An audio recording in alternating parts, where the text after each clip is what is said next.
Ferme les yeux, ouvre les arômes, les rues empestent la mort. La peste noire emporte les enfants, les mères, les soldats. Aux frontières, des hordes barbares incendient villages et forteresses. À l'intérieur même du palais, tes amis complotent ta chute. Ton propre sang veut te voir à terre. Et toi, tu es l'empereur. Le poids d'un empire effondré repose sur tes épaules. N'importe quel homme serait brisé, mais pas Marc Aurèle, car il connaissait un secret oublié, celui qui transforme le chaos en pouvoir, la douleur en grandeur. Aujourd'hui, ce secret peut devenir le tien. Pour comprendre comment il est devenu invincible, il faut d'abord connaître l'homme derrière l'empereur. Marc Aurèle, le dernier des 5 bons empereurs de Rome. Philosophe le soir, guerrier le matin, dirigeant l'après-midi. Ne voulait pas régner. Il aurait préféré passer sa vie à écrire, méditer, enseigner. Mais le destin avait d'autres plans, car la grandeur ne naît pas dans le confort.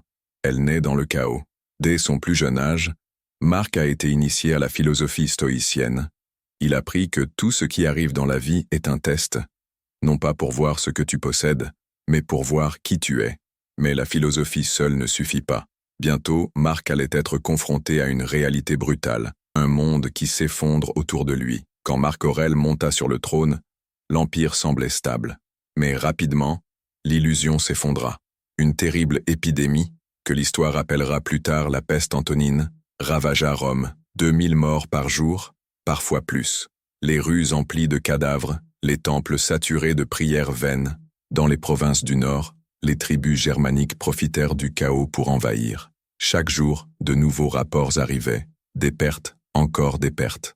Mais pire que les ennemis extérieurs, Marc découvrit l'ennemi intérieur. Ses propres généraux complotaient, les sénateurs murmuraient, même ses plus proches amis semblaient affaiblir. Face à l'ampleur du désastre, Marc Aurèle aurait pu sombrer, mais au lieu de cela, il s'est tourné vers son fort intérieur.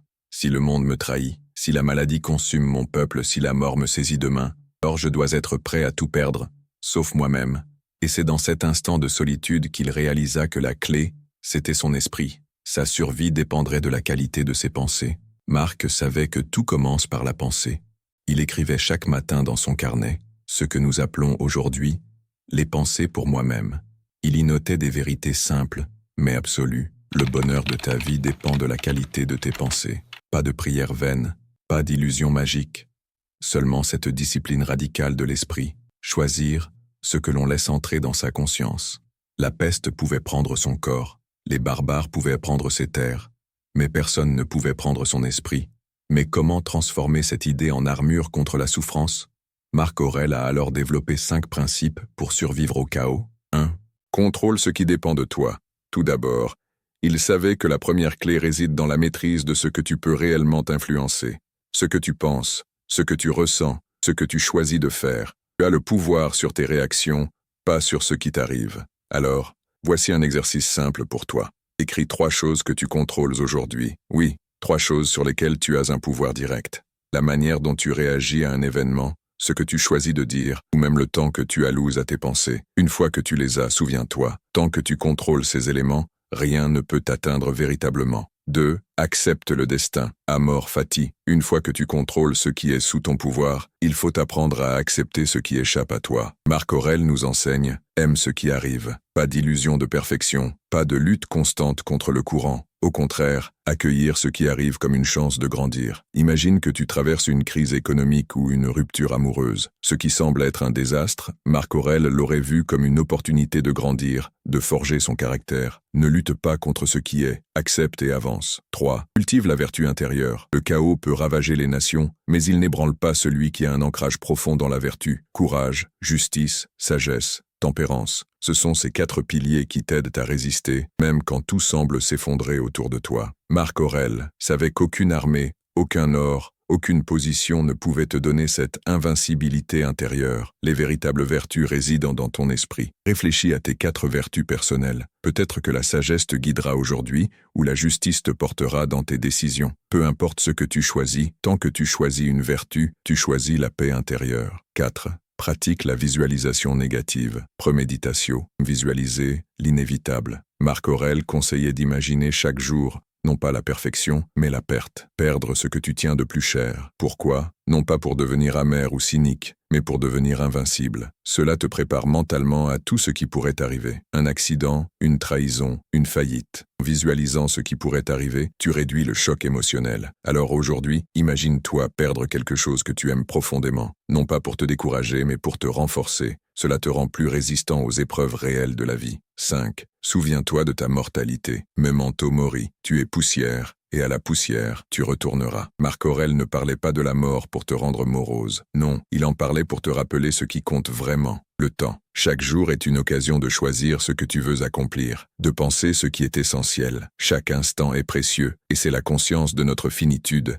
qui donne de la valeur à chaque souffle. Imagine si tu savais que ce jour serait ton dernier. Que ferais-tu? Qui aimerais-tu voir? Quoi accomplir? Quel rêve poursuivrais-tu? Laisse cette pensée t'impulser à vivre pleinement, à être le meilleur toi-même. Ces clés ne sont pas que de belles théories, elles sont des armes. À toi maintenant de les saisir et de commencer ton propre entraînement intérieur. Aujourd'hui, tu n'as pas besoin d'un trône d'or, tu n'as pas besoin d'une armée, tu as besoin d'un empire intérieur. Ton royaume commence dans ton esprit. Forge ton courage, discipline ton âme, aime ton destin, deviens toi-même un empereur. Non pas sur les autres, mais sur toi-même. Quand l'extérieur brûle, que l'intérieur soit une mer de calme. Quand le monde hurle, que ton âme murmure sagesse. Quand la mort frappe, que ta vie ait déjà été victoire. Voici la seule conquête qui vaille. Être soi-même, jusqu'au bout. Car la vraie bataille ne fait que commencer. Après avoir affronté le chaos du monde, il faut maintenant dompter le chaos intérieur. C'est dans l'intimité de son esprit que Marc Aurèle a forgé sa plus grande bataille. Le monde extérieur est en guerre, les épidémies font rage, la trahison frappe de tous côtés. Mais ce qui aurait détruit un homme ordinaire, Marc Aurèle le perçoit comme une occasion d'éprouver sa discipline intérieure. Le chaos autour de lui est inévitable. Ce qui importe, c'est la paix qu'il choisit en lui-même. Voici le dialogue interne de Marc Aurèle. Quand la peur m'envahit, je me souviens que le seul pouvoir que je possède est celui de choisir ma réaction. Je peux choisir la paix dans la tempête, la sagesse dans la confusion. C'est cela, le véritable pouvoir. Pour rester fort, Marc Aurèle ne comptait pas seulement sur la philosophie. Il avait une arme secrète, la méditation quotidienne. Marc Aurèle n'était pas seulement un philosophe, c'était un homme de méditation. Chaque matin, il prenait un moment pour se reconnecter avec lui-même et réaffirmer ses valeurs stoïciennes. L'un de ses plus grands secrets était la méditation, un retour constant à l'essentiel, au calme intérieur, un ancrage au moment présent. Il se levait tôt, avant que la ville ne se réveille. Il réfléchissait à ses objectifs du jour et se rappelait ce qui comptait vraiment. La vertu, la sagesse, la justice et la maîtrise de soi. Dans son esprit, tout était question de perception et de réaction. Marc Aurèle écrit « Ne t'inquiète pas de ce qui échappe à ton contrôle. Laisse chaque événement passer comme une brise légère et demeure inébranlable. » La méditation stoïcienne n'était pas un luxe, c'était une nécessité pour rester maître de soi au milieu du chaos. Mais qu'en est-il de nous? Comment pouvons-nous aujourd'hui appliquer cette sagesse dans un monde en crise permanente? Comment appliquer les enseignements de Marc Aurèle aujourd'hui, dans un monde qui semble se défaire sous nos pieds? Nous vivons dans un monde où l'incertitude est devenue la norme. Les crises financières, les pandémies, les bouleversements politiques, la précarité des relations humaines. Le monde moderne semble nous donner de nouvelles épreuves chaque jour. Mais comme Marc Aurèle, nous devons revenir à la maîtrise de notre esprit. Si le stoïcisme a fonctionné pour Marc, il fonctionne aussi pour nous. Aujourd'hui, la peste moderne est la pression sociale, les attentes irréalistes, les doutes internes. Marc Aurèle aurait dit « Les défis de ton époque ne sont pas plus difficiles que ceux de mon époque. Seuls changent les visages, les noms et les circonstances. Connaître les principes, c'est une chose. Les appliquer au quotidien, c'en est une autre. » Voici quelques exercices pratiques inspirés de Marc Aurèle. Exercice 1. La méditation stoïcienne. Chaque matin, prends 5 minutes pour méditer. Réfléchis à la journée à venir. Demande-toi, quelles épreuves puis-je rencontrer aujourd'hui? Anticipe les difficultés mais ne te laisse pas envahir par elles. Respire profondément et laisse ces pensées s'écouler sans t'y accrocher. Exercice 2. Visualisation de l'obstacle. Imaginons que tu te trouves face à un obstacle aujourd'hui. Quelqu'un te critique, tu perds quelque chose de précieux, ou un projet échoue. Avant même que cela ne se produise, visualise-toi en train de répondre calmement, rationnellement. Imagine-toi invincible dans ta réaction. Exercice 3. Amor fati, aimer son destin. Le stoïcisme enseigne à accepter et à aimer le destin, même celui qui semble tragique. Le matin, avant d'attaquer ta journée, dis-toi « J'accepte tout ce qui va arriver » comme une opportunité de croissance.